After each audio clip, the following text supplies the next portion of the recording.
Morning. Today is Thursday, Chai Shevat, the 18th day of Shevat, and we begin today chapter 23 in the Tanya. To give a short introduction to the chapter, excuse me. So we were talking about the existence of this world in the last chapter, or maybe you should say the non-existence of this world, meaning that this world, what we see, is really not real. It's not a real existence, because everything is Hashem, everything is God. So whatever we see does not have it's a true independent existence. And the fact that we do feel ourselves as independent existence is because Hashem, when God created this world, He created it in a way that goes through contractions after contractions with various types of filtering and reducing the light of Hashem to the point that is able to come out something that feels itself as a separate entity. And not only that you're able to feel yourself as a separate entity, but you can be also entities of opposing God and entities that are evil. And this is all because the way God created this world, it was through this filtering, through these contractions. So He gives us an illusion that we feel ourselves as if we are independently existing. But here the Alter Rebbe comes and gives us the understanding that we should really think about the truth. And that the truth is that there is Hashem Echad. God is one. That's what we say, Shema Yisrael. Hashem Elokeinu Hashem Echad. Meaning that when we say God is one, not only that there is no two gods, that there is only one ruler. God is one means that everything else does not really exist. It only exists because God gives it its vitality, and every single second, every single moment, we are being recreated from Hashem.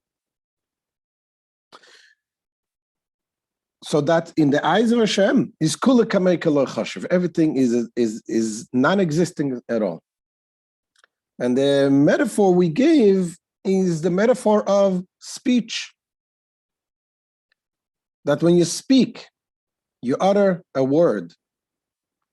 That word that you uttered has no significance whatsoever, has no value compared to the source, the root, where it's coming from, the ability of speaking, the intellect, the emotions, and so on.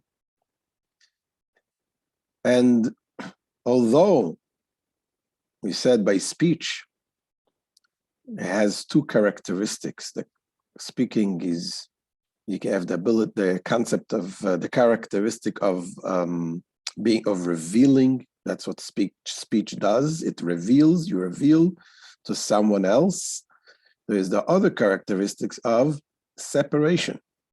Now, when a spoken word is uttered, that word is separated from the speaker. You cannot take it back. However, by Hashem, there is no such thing as separation because Hashem is everywhere. There's nothing outside of Hashem's existence, except that God created us in that way, in such a reduced way, that the light and the energy of Hashem is so reduced to the point that we can sense ourselves as separated. But the truth is that it's all Hashem. So, what do we get? Where do we go from here? Says the Alter Rebbe, knowing this, knowing the Achdus Hashem, knowing the oneness of God, that Hashem is everywhere and everything is Hashem. And really that we are not truly existing except for Hashem making us existing. You ask yourself, what is the purpose of all of this?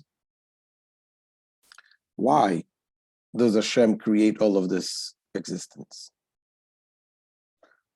And the answer is that this is Hashem's will. That's what Hashem wants to do. Hashem wants to have an entity that feels itself separate and yet connected to Him. And here's the deal. When you have the will of Hashem, you can have the external will and you have the internal will, just like a human being. When you want to build a house, let's say. So you buy a land, you want to build a house from scratch. You want to build a beautiful house. So you call a contractor, and he calls the sand, the truck with sand, with cement, with the lumber, and you come to your lot and you see the lumber and you're excited. I want to have the lumber coming, and I'm excited. Here, it's here. But if I'm going to ask you, excuse me, what is this whole mess doing over here? There's sand, there is cement and lumber and nails and then all kind. Is that what you want? Yes, of course. That's what you want? No, I don't want that. I don't want the mess. I want the house. So there is the external will and there is the internal will. External will is you want everything else that leads you to make this house, to make your dream home. I want to have a dream home where I can be there, I can have a family, I can relax, and I can be myself in my house. That is the ultimate will.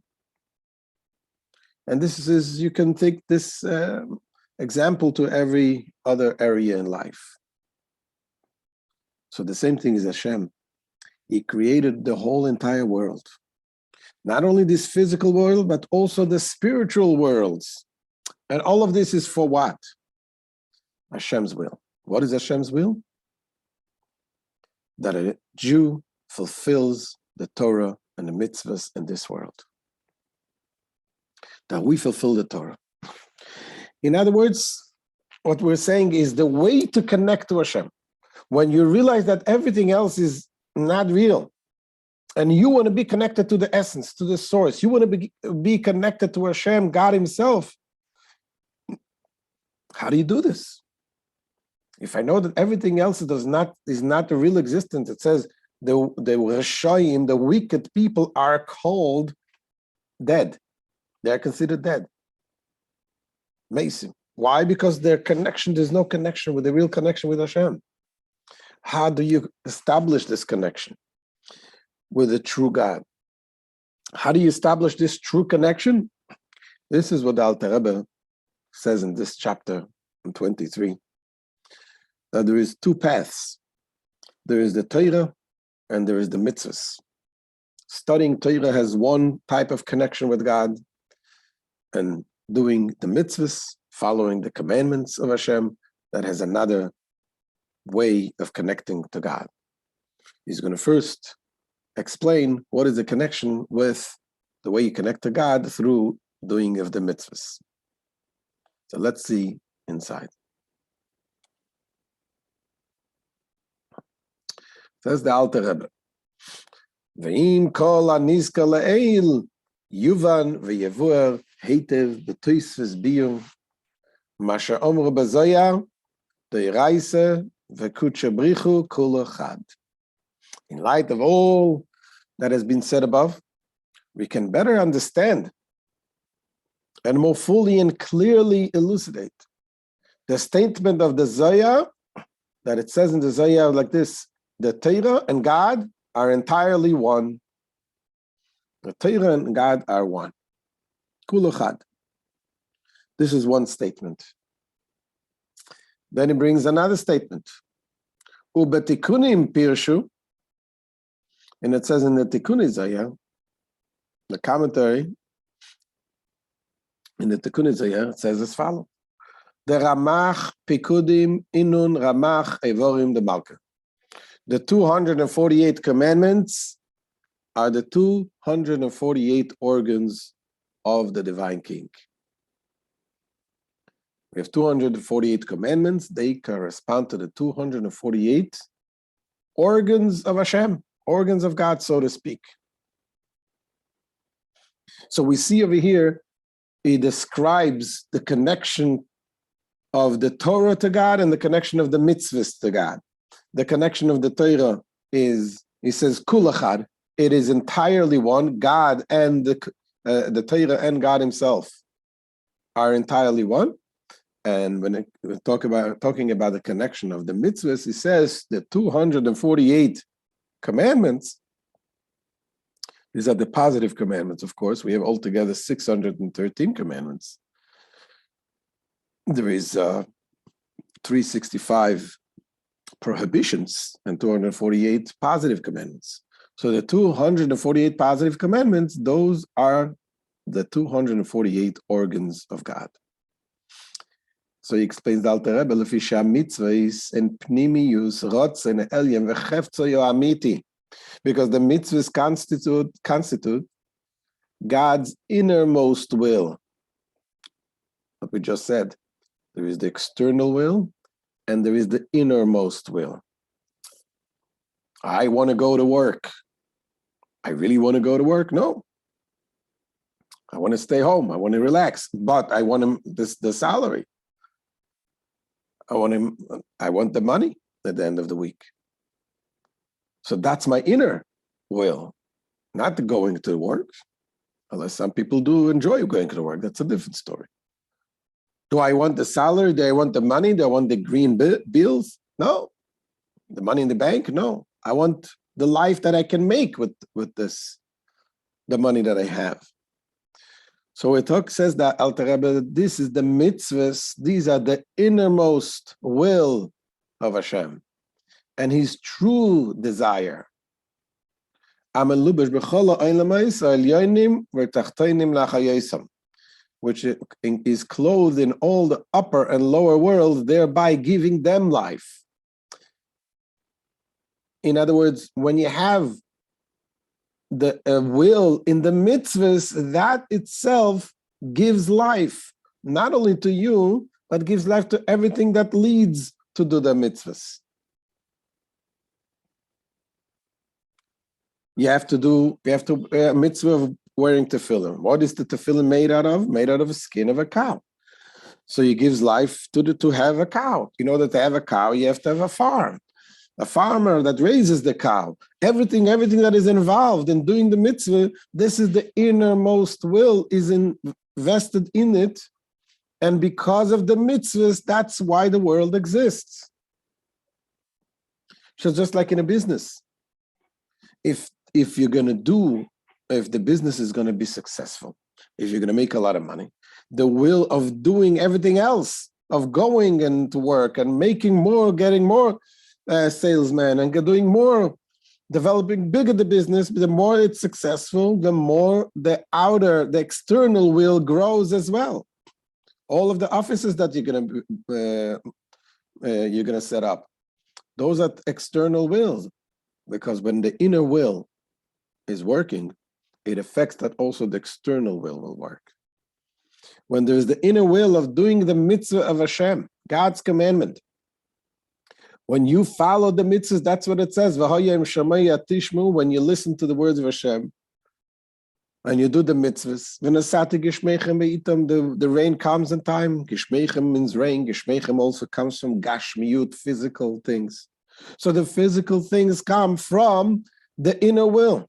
When the inner will, which is following God's commandments, when that is done properly, you have the external will, everything else, the physical world, and also the spiritual worlds. Because the spiritual worlds, the angels, everything that is connected to the bottom line, which is a Jew doing a mitzvah in this world. Continues the Alter Rebbe. The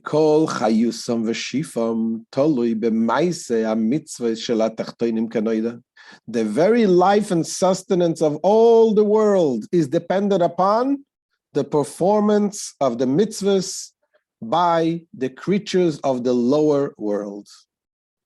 As is known, that performing a mitzvah draws godly life and sustenance into all of the worlds. Therefore, says the Alter Rebbe, it follows, Shemaise ha-mitzvah is v'kiyumon, ulevush ha-pnimi lepnimius ratzon ha'elyon. It follows that the performance and fulfillment of the mitzvahs is the innermost garment for the innermost aspects of God's will. The innermost aspect of God's will, as we said, is the mitzvahs, and the action of the mitzvahs, that is the garment which carries out this will of Hashem.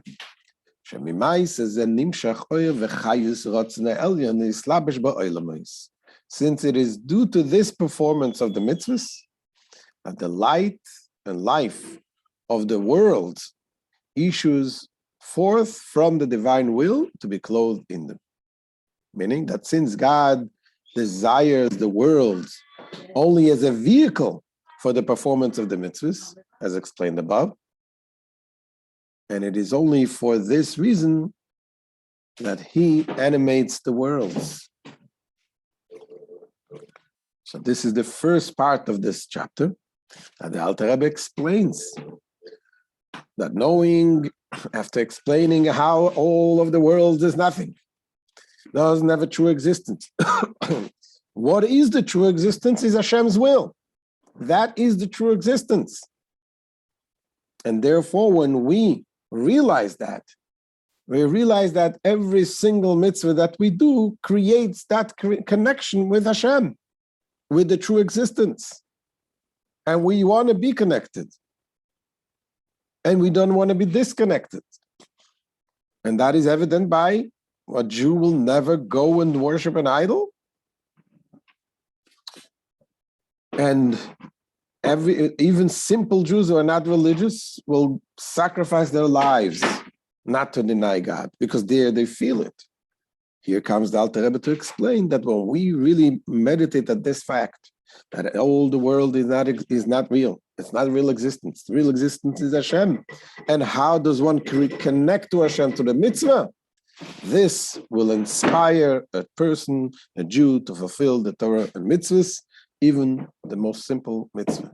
This is the end of today's shir. Tomorrow, the Alter Rebbe will go to explain further what exactly does it mean that God, the mitzvahs are the organs of God. Why is it considered organs? That, join us tomorrow. We'll explain them at Hashem, 9:10 a.m. Any questions?